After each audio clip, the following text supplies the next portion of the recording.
Class 10 के प्रश्नावली 3.1 से क्वेश्चन नंबर 5। क्वेश्चन में है एक आयताकार बाग है,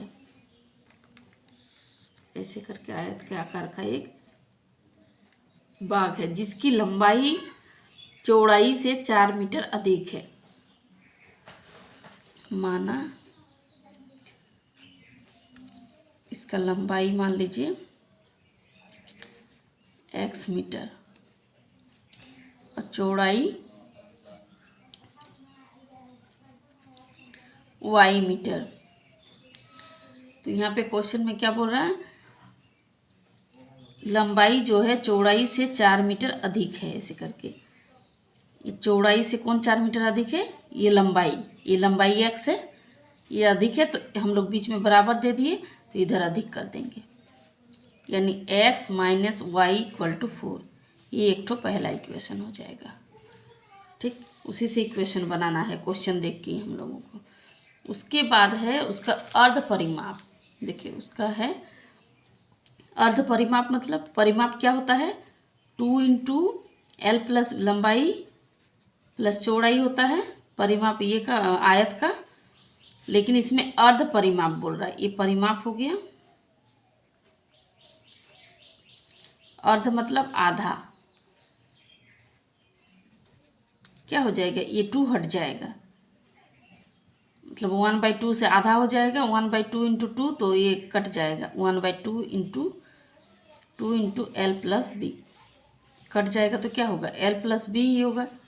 जो एल प्लस बी का वैल्यू कितना है, एक्स है, और बी का वाई, जिसका वैल्यू कितना है 36 मीटर क्वेश्चन में। ये हो गया समीकरण सेकंड। अब समीकरण फर्स्ट और सेकंड से एक्स और वाई का वैल्यू हम लोग निकालेंगे। यहाँ पे लिखेंगे समीकरण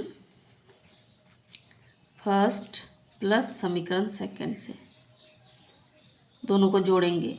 तो पहला में क्या है, LHS पहले देखना है। इसका LHS मतलब इस साइड को इस साइड से ही जोड़ेंगे। इधर क्या है, x माइनस वाई, तो हम लोग यहाँ x माइनस वाई ही लिखेंगे, x माइनस वाई। फिर जोड़ेंगे इधर x प्लस वाई के साथ, x प्लस वाई, यहाँ बराबर इधर वाला को इधर वाला के साथ जोड़ेंगे। 4 है प्लस 36। इसको देखिए जोड़ने से क्या क्या आएगा, ये plus Y minus Y cut जाएगा, और x 2x हो जाएगा, और इधर 36 और 4 को जोड़ेंगे तो 40।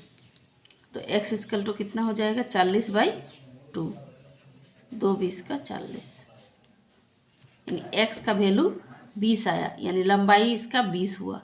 और चौड़ाई कितना हो जाएगा, y इक्वल टू कितना हो जाएगा, x इक्वल टू क्या है, फॉर्मूला में है x equal to Y plus 4 है ना, तो y इक्वल टू कितना हो जाएगा, इसका 20 बैठाते हैं x का वैल्यू, देखिए जो वैल्यू है इसको बैठा दिए, y प्लस 4। y का वैल्यू जब निकालेंगे तो क्या हो जाएगा, 20 माइनस 4, 20 से 4 जाएगा तो कितना हो जाएगा, 16। y इक्वल टू 16, यानी इसका लंबाई है जो कि x है 20 मीटर, और चौड़ाई जो कि y है वो है 16 मीटर। यही आंसर है।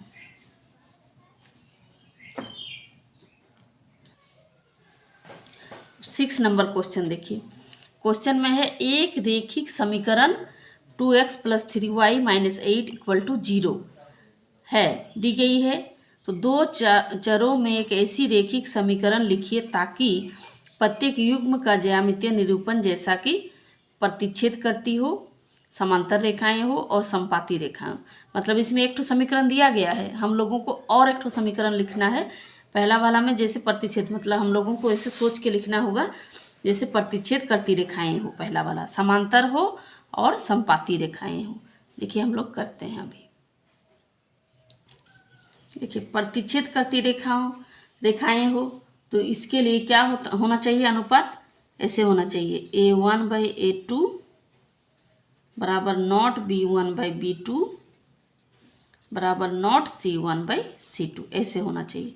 तो एक तो इक्वेशन दिया गया है, हम लोग को उसी हिसाब से यहाँ पे लेना होगा। ये A1 B1 और C1 का वैल्यू दिया गया है। A1 का वैल्यू कितना दिया गया है, इधर लिख लेते हैं, A1 इक्वल टू 2 है, B1 3 है और C1 कितना हो जाएगा, ये -8 है, इधर जाने से +8 हो जाएगा।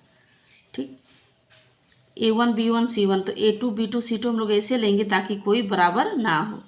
तो अपने से सोच के लेते हैं। देखिए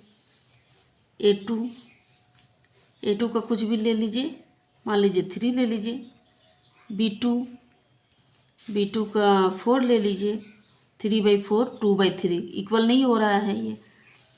और B2 C2 का 9 ले लीजिए अपने से, मतलब सोच के। आप 9 की जगह दूसरा भी ले सकते हैं, 11 भी ले सकते हैं, मतलब तीनों इक्वल नहीं होना चाहिए। अब देखिए तीनों इक्वल है क्या, A1/A2 बराबर B1/B2, कोई इक्वल नहीं है। A1/A2 बराबर 2/3 है, B1/B2 है 3/4 और C1/C2 8/9। आपस में तीनों इक्वल नहीं है, तो इसलिए यहाँ लिख सकते A1/A2 बराबर नॉट B1/B2 बराबर नॉट C1/C2। तो इसलिए ये प्रतिच्छेद कर सकती है। हाँ, तब इसका समीकरण अभी लिखना होगा। समीकरण देखिए, इधर साइड में लिखते रहे। इसका और एक ठो जो समीकरण है, पहले क्या है, A2 में 3, इसको 3 माने हैं, 3x + 4y = 9। ये हो गया कोई समीकरण। ठीक है, आंसर यही है। सेकंड वाला है समांतर रेखाएं हो और समीकरण ये दिया गया है। समीकरण को एक बार लिखिए 2x + 3y = 8। तो इसके लिए क्या होना चाहिए, अनुपात। अगर समांतर रेखाएं हो तो A1/A2 बराबर B1/B2 बराबर नॉट C1/C2, ऐसे होना चाहिए। ठीक है, हम लोगों को ये दोनों को इक्वल करना है, इसको इक्वल नहीं करना है।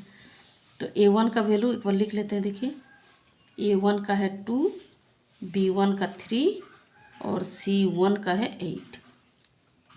तो A2 का हम लोगों को सोच के वैल्यू लेना होगा। A1/A2 और B1/B2 सेम होना चाहिए। मान लीजिए ये 2 है, 4 ले लेते हैं। 2 को 4 से डिवाइड कर 1/2 आएगा। तो उसी प्रकार B2 को भी वैसे ही लेना होगा, इसका डबल 6, इसका डबल लिए, इसका डबल। और C2 का ये कुछ भी ले सकते हैं, 11 ले लीजिए। देखिए इसको करने से ये दोनों बराबर आएगा, लेकिन ये बराबर नहीं आएगा। यानी इसका इक्वेशन क्या हो जाएगा, इसका समीकरण हो जाएगा ये 4x + 6y = 11। ये हो गया समीकरण। इसको करने से हम लोगों का ये समांतर रेखाएं हो रहा है। थर्ड वाला देखिए, संपाती रेखाएं हो। इसका इक्वेशन ये वाला है 2x + 3y। हम लोगों को और एक इक्वेशन निकालना होगा। तो संपाती होने के लिए क्या है, अनुपात। इसका अनुपात होना चाहिए, लिख लेते हैं थोड़ा। अनुपात होना चाहिए A1/A2 बराबर B1/B2 बराबर C1/C2। ये तीनों आपस में बराबर होना चाहिए। तो हम लोगों को A1 का वैल्यू कितना है 2, B1 का है 3 और C1 का है 8। तो A2 का भी वैसे ही सेम कुछ लेना होगा ताकि सब आपस में बराबर हो। मान लीजिए कितना लेंगे, 2/4 ले लेते हैं। B2 का लेते हैं 3/6, इसका डबल, सबका डबल ले लीजिए। और C2 का 16।